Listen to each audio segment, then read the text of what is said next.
I am cancer-free. Congratulations. Thank you very much. I also want to say that in many ways, my life has been recycled.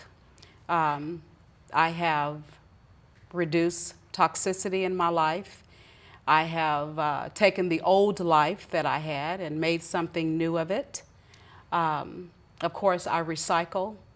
I go back and reuse the garden to continue to sustain myself and prevent disease. And as a result, I definitely re-envision my life without cancer. So I am so grateful for Recycle Works TV and the initiatives that they take to empower the community and businesses to recycle. Is very, very important. Our health is impacted on a daily basis by the environment. How would you say it's impacted? Well, the places we go, the air we breathe, the soil, the water we drink, all of these things impact our health on a daily basis. My health was impacted when I was diagnosed with breast cancer in 2008. But it wasn't until then that I came to realize how important the environment was to my health. You might say that I led an environmentally passive lifestyle. An environmentally passive lifestyle. Yeah. What helped to change, or did it change? Well, there were key resources in my community that I was able to access that helped me change my way of thinking about the environment, things that I could do to safeguard myself while I was walking through this process of being diagnosed with breast cancer. And so when you received the diagnoses, what happened? Well, first of all, I was in total shock. It's like, how, why did this happen to me?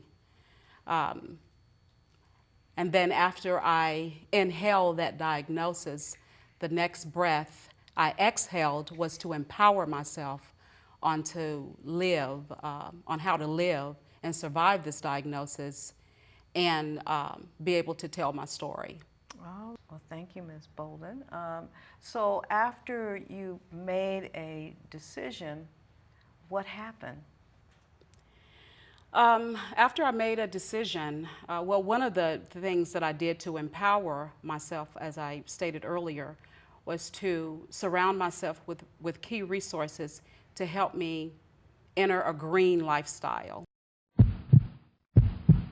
if you will, or to change my way of thinking. These resources helped me to reduce the toxicity in my life and helped me to become more aware of hazardous things around me. Did you get any information from any particular sources specifically? Well, I did. A Pathic doctor that I saw who encouraged me to eat more organically. I had to avoid processed foods and GMOs, genetically modified organisms.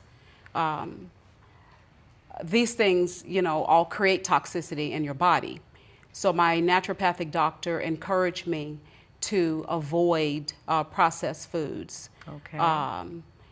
One thing that I do want to mention about cancer cells is they are extremely intelligent. And one of the things that they feed off of is toxicity and sugar. So I was encouraged to avoid as much toxic things as possible. All right. And to begin to consume as many leafy vegetables as I can, and also to juice more. I wanted to read a quote from Paul Brooks' book, Pursuit of Wilderness. He stated that we shall never understand the natural environment until we see it as a living organism. To me, this speaks very powerfully to think of the environment as a natural organism. A living organism is, he states, a body composed of mutually interdependent parts functioning together to promote life, to keep it in motion, to keep it progressing. Our environment? Our environment. So when you think about the environment and you think about us, our physical soil, it kind of works together. It's the same definition. Also stated that cancer, cardiovascular disease, infectious disease, respiratory, birth defects are all associated with exposure to environmental contaminants. And this was very, very enlightening because, as I stated before, I was environmentally passive, so I didn't understand that these were all factors that could impact my health. Did you have to change the way you prepared your food? I did. I stopped using microwaves because of the electromagnetic fields. You know, and now we're so dependent on microwaves, it's hard to believe that you could actually prepare something without a microwave. But I steamed a lot of my foods. I juiced a lot of my foods. I wanted to gain as much of the nutrients to nourish my cells as much as possible. And I really do believe that this all was necessary and vital to my recovery.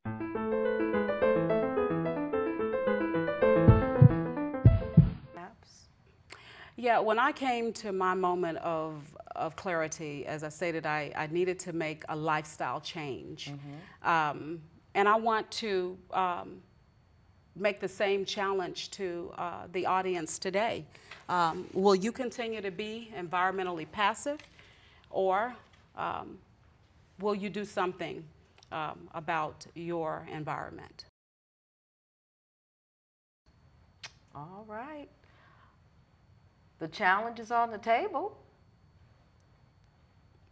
to be environmentally active. Thank you so very much, Ms. Bolden. We'll be right back. Thank you.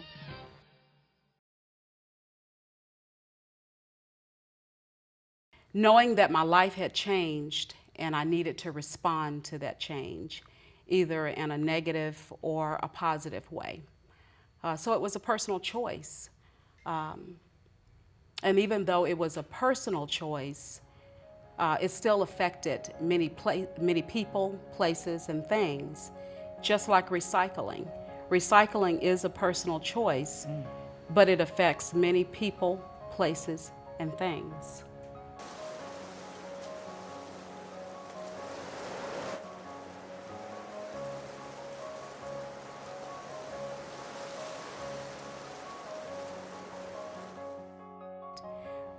It is important to be educated on what recycling is, how it works, and then to do something.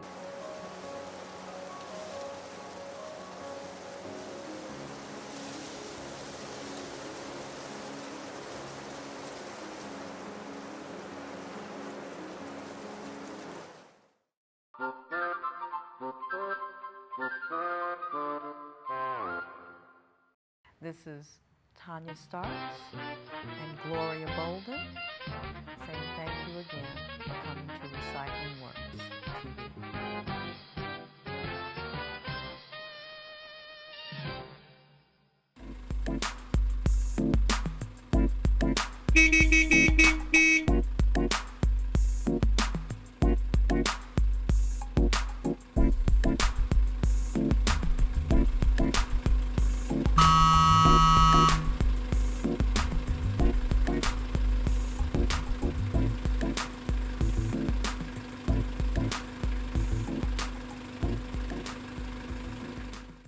Disclaimer. Yes. All medical views and opinions expressed in this episode are the sole beliefs and opinions of the guest hosts and guest and do not necessarily reflect the views of Recycling Works TV.